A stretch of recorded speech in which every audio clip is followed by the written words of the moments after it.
Жаратылыстың басталуы 40-шы тарау. Біраз уақыт өткенде сарайдағы бас шарапшы және бас наубайшы өздерінің қожайыны Мысырдың патшасының алдында кінәлі болып қалды. Содан перғауын осы екі уәзіріне қатты ашуланып, оларды бас қорғаушысы басқаратын түрмеге отырғызды. Мұнда Жүсіп те отырған болатын.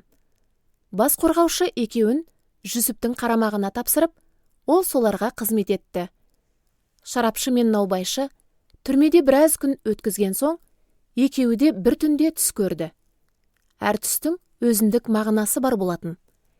Келесі күні таңертең оларға кірген Жүсіп, екеуінің жабырқау екенін байқап, «Бүгін неге мұңайып отырсыздар?» деп сұрайды. «Біз екеуіміз де түс көрдік. Бірақ оны бізге жорып беретін ешкім жоқ», дейді олар. Жүсіп: «Түс жору Құдайдың ісі емес пе? Маған айтып беріңіздер», дегенде, бас шарапшы оған түсін әңгімелеп береді. «Түсімде бір жүзім бұтасын көрдім. Бұтаның 3 сабағы бар екен. Көтере бастасымен гүлдеп, жүзім пісіп те үлгеріпті. Қолымда перғауынның шарап ішетін тостағаны бар екен.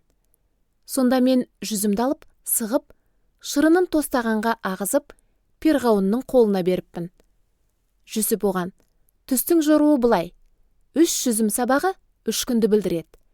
3 күннің ішінде перғауын басыңызды жоғары көтеріп, сізді қайтадан орныңызға қояды. Оған бұрынғысынша шарап ұсынатын боласыз. Ал ісіңіз оңғарылған шақта мені ұмытпай, перғауынға мен туралы айта көріңізші. Мені түрмеден босаттырып, жақсылық жасасаңыз екен. Себебі мені көшпенділердің елінен ұрлап алып келген болатын. Бұл жерде де түрмеге түсетіндей ешқандай қылмыс жасаған жоқпын», дейді. Жүсіптің түсті жақсы жорығанын көріп, бас наубайшы да түсін айтып береді. «Мен түсімде басыма 3 себет көтеріп жүріппін.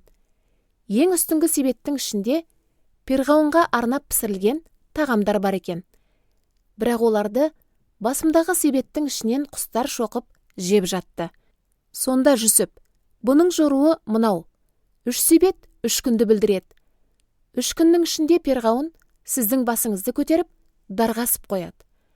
Құстар етіңізді шоқып жейтін болады», деп түсіндіреді. 3 күн өткен соң, перғауынның туған күні болып, ол күллі нөкерлеріне той жасады.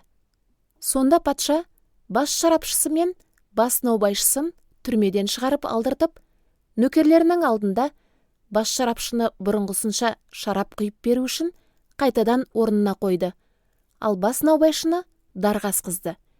Бәрі де дәл Жүсіп алдын ала айтқандай болды. Алайда бас шарапшы Жүсіптің тілегін есіне алмай, ұмытып кетті.